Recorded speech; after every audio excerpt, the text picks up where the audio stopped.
what's up, and welcome back to my channel, or welcome if you're new here. If you are new here, hey, what's up? My name's Danny. I'm so happy that you took the time out of your day to click on this video. It really does mean the world to me.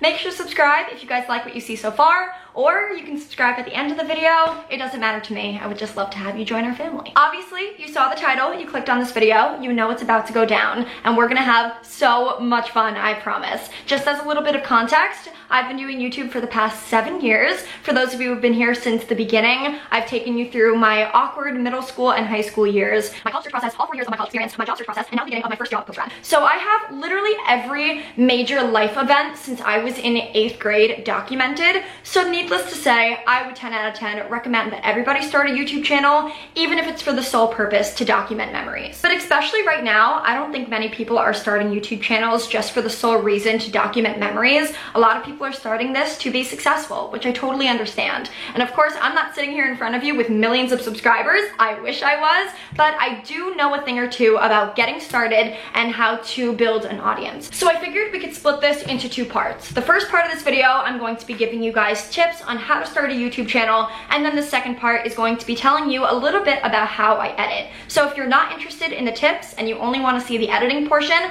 I'll put a timestamp right here on my hand and you guys can jump to there. But let's just jump into the tips because I have some good ones. So before you start your YouTube channel in 2021, I urge you to check your intentions. Obviously 2020 has left everybody with a lot of free time, which has pushed people to try and build a social media presence. Whether it be on TikTok, Instagram, or YouTube, I see it happening every single day and I think it's amazing. But beyond that, it's no secret that there's a lot of money in influencer marketing, and it's very clear that a lot of these people who are trying to build platforms are doing it for the sole reason of making money.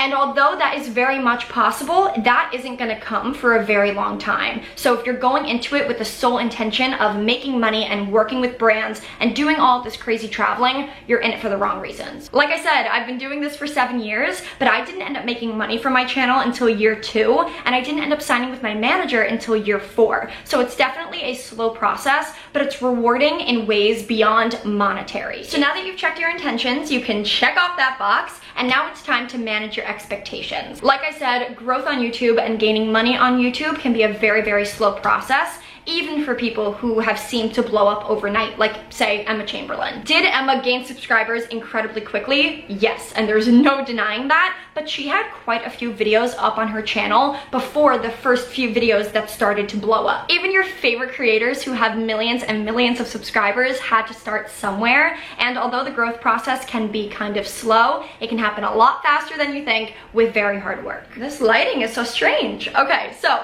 my next tip is very important, and it is to find a balance between what you enjoy watching and what you enjoy creating. Of course, I can only speak for myself personally, but the YouTube videos that I enjoy watching typically are on the slower pace side. They have minimal editing, and they leave me feeling very relaxed and productive. So when it comes to creating my content, I knew that I wanted to create similar content in the sense where it left my viewers feeling very relaxed and productive, but I really value my editing personally. I think I'm really good at it, so I didn't want to sacrifice that when it comes to creating my content. So I found a middle ground. Jumping off of that, when it comes to creating content, it's really important not to pigeonhole yourself. It can be really easy while you're starting your channel to know that you like watching outfit of the week videos, and then you only create outfit of the week videos. You don't want to do that. You want to try out a bunch of different video styles and see what sticks. Some of it is not going to perform well, and that's just the reality of it, but some of it might perform incredibly well. So through this process, you figure out what works for both you and your audience, and then you go on from there. I promised myself that when I was filming this video, I wasn't going to give you guys very generic advice that you've heard 1,000 times, but one thing that I will reiterate is that consistency is key. But with that, I'm not going to tell you guys to post every single day. I actually don't think that you should, because that will drain you and that will lead to burnout. But what I do think that you should do is find 2 days a week that you can post confidently while also maintaining your personal life and maintaining your mental health. For myself personally, outside of Vlogmas, of course, I post on Wednesdays and Sundays, so it's really important that if you're choosing to post twice a week, you post on the same days twice a week, and if you can, post at the same time. Again, for my channel, I post on Wednesdays and Sundays exactly at 11:11 a.m. The time 11:11 holds a lot of significance to me, and I felt comfortable linking that with my channel. But if later at night works for you, you can totally do that. Just do what's best for you. Don't burn yourself out, please. This one is very important. I'm getting comfortable now. Okay, this one is very important, and that is to be competitive, but only be competitive with yourself. One of the biggest mistakes that I see people make is when they start creating a channel, they start comparing themselves and being super competitive with other creators. And that is not healthy. One, because you're comparing yourself to people who just have a completely different journey than you, and it's impossible to compare where you are in your YouTube career to somebody who's been creating content for 7+ years. Everybody is on their own timeline, and it's important to just focus on yourself and continue trying to one-up yourself, not one-up other people. My next tip is that shoutouts will not get you as far as you think that they will. I think that in the very beginning of starting your YouTube channel, a lot of people think that they can turn to either a friend who already makes YouTube videos or someone else who's established on a different platform and ask for a shout out and think that that will be the best way to jumpstart their channel. And it's not, I promise, because what that's gonna do is it's gonna drive people to go visit your channel, but they're not going to be engaged followers. They're going to be people who either check out one of your videos and then exit, or they're gonna be people who check out your channel, subscribe because they were asked to, but then don't actually watch your content. But if you are looking for ways to get more eyes on your channel, one thing that I think is really helpful is to be genuinely active in the comment section of other people's videos. And what I don't mean is saying, hey, I make YouTube videos too, please come check them out, because although you're being super polite about it, that is not the best way to get people to come and watch your videos. But what you can do is leave a genuine comment about this YouTuber's content and just say, you inspired me to film a video like this, or you inspire me to continue creating content, or just say something nice about the YouTuber. I promise there are so many eyes on the comment section, and if someone sees that you're being really genuine and kind, it's going to increase their likelihood of clicking on your profile picture and checking out your channel. And while you're at it, make sure that there's a face to the name. If you're leaving all of these really great comments,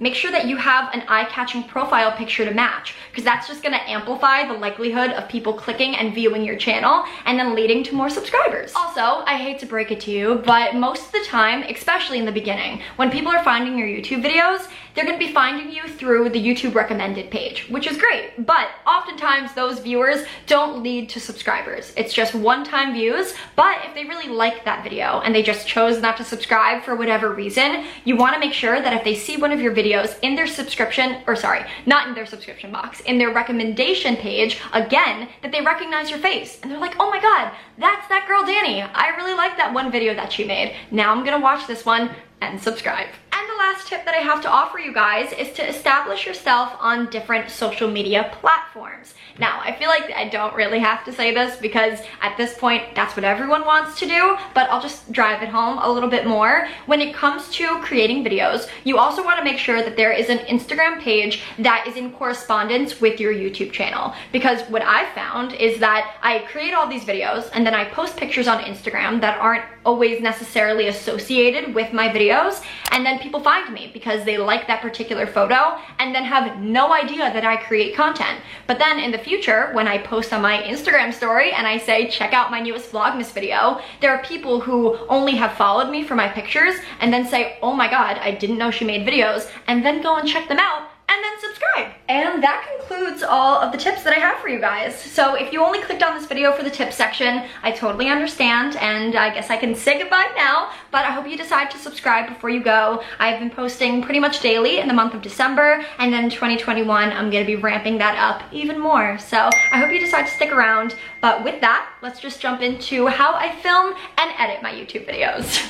So if you're looking to learn how to edit really high quality videos, I promise you came to the right place. I am no Casey Neistat. I would never compare myself to some of the greats. However, over the years, I have developed a few different methods on how to edit really nice looking content, but in an easier way. I'm not gonna start throwing all of these crazy things at you guys and just say, have fun, good luck. I think you're actually gonna be able to get something from this. So I figure before we get into how I edit my videos, I should tell you guys how I film them, because that's the first step. So right now I am filming this video on a Canon G7X. I've been using this camera for quite a long time. I've gone through quite a few of them and I really like it. It's on the more affordable side when it comes to high quality cameras, and it's very compact, which makes it perfect for vlogging. I'm also filming this video on a 64GB memory card, and my camera is sitting on an Outbot tripod, but when I'm doing more casual shots, I have a mini tripod that I got off Amazon, and I can have pretty much all of these things linked down below. And especially because it's 3 o'clock right now and daylight savings is a thing, you might be wondering how my lighting looks so good, and that is because I'm using a softbox light. I also got this on Amazon, and these can definitely be a little bit pricey, so this doesn't necessarily have to be the first purchase that you make when it comes to starting your YouTube channel, but later on down the line, it's a great investment and I use mine all the time. And now we can move into how I edit my videos. I've said this 1,000 times on my channel, but the editing and just post-production process as a whole is my favorite part about creating content, so I love talking about it with people. So just for starters, I do edit my videos on Final Cut Pro. I've been using Final Cut honestly since my 2nd year doing YouTube. I got it as a Christmas present, which was very exciting, go parents, and since then my video quality really has ramped up. iMovie has also really improved since I used it, so it's not impossible to make great quality content using iMovie. If you've watched any of my previous videos, you know that I love throwing B-roll shots in as much as possible. B-roll is essentially the footage that you throw into your videos that isn't you talking. It's more artsy shots, if you will. And when you throw those shots into your videos, it makes it even better to put music underneath it, and I love finding new music for my videos. And in order to do that, I use a website called Epidemic Sound. Epidemic Sound does require a subscription, so again, not necessarily an investment you need to make when you're first starting your YouTube channel, but I did want to make you guys aware of it now. They have the largest database of music I have ever seen, honestly. There's a bunch of similar websites, but this is the one that works best for me, and you can literally find any type of music on there. I know that not everybody enjoys editing as much as I do, and many people view it as an incredibly tedious activity. So one thing that I found helps you do it a lot faster is to strategize your clips before filming. And when I say that, I don't mean plan out every single video that you're doing to a T, because especially if you're vlogging, that doesn't really work because life happens. However, if you know that there are certain types of clips or a certain look that you want your video to have, plan that beforehand. I write out outlines for pretty much every video that I do that isn't a vlog, just like this one. I have a whole outline here on my computer,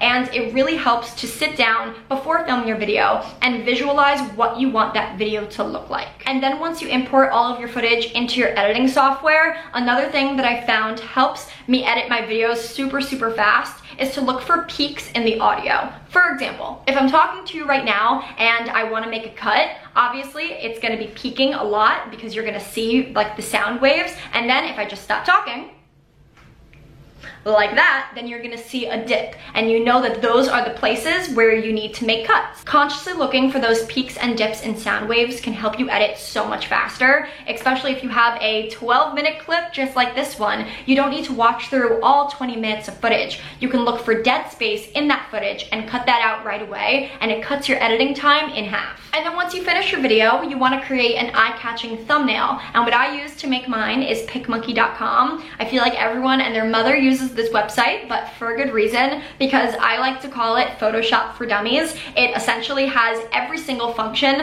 of Photoshop, but dumbed down like crazy. So it's really not hard to use, and if you want to make it even fancier, you can input overlays to your thumbnails and make it look a little bit more eye-catching. And in order to find these overlays, all you have to do is go on Google and search blank transparent background. So for me, I really like having these little doodle stars on my thumbnail because I think it looks really cute. So in order to find that, you go on Google Images and you type in star doodle transparent background, and it shows you so many options. And that, my friends, is going to be the last tip in this video. I could talk for hours and hours about this stuff. It's something that I'm so passionate about. So if you guys are looking for more YouTube or social media tips, I'd be happy to make this a series. You just gotta let me know. And if you have any more questions that I can answer in a comment, make sure to leave those down below and I'd be happy to talk to you about them. But I really hope you guys enjoyed this video. Make sure to subscribe if you have yet to do so. I would love to have you join our family. It's gonna be so much fun. There's so many exciting things coming soon, and I'll talk to you guys very soon in my next video.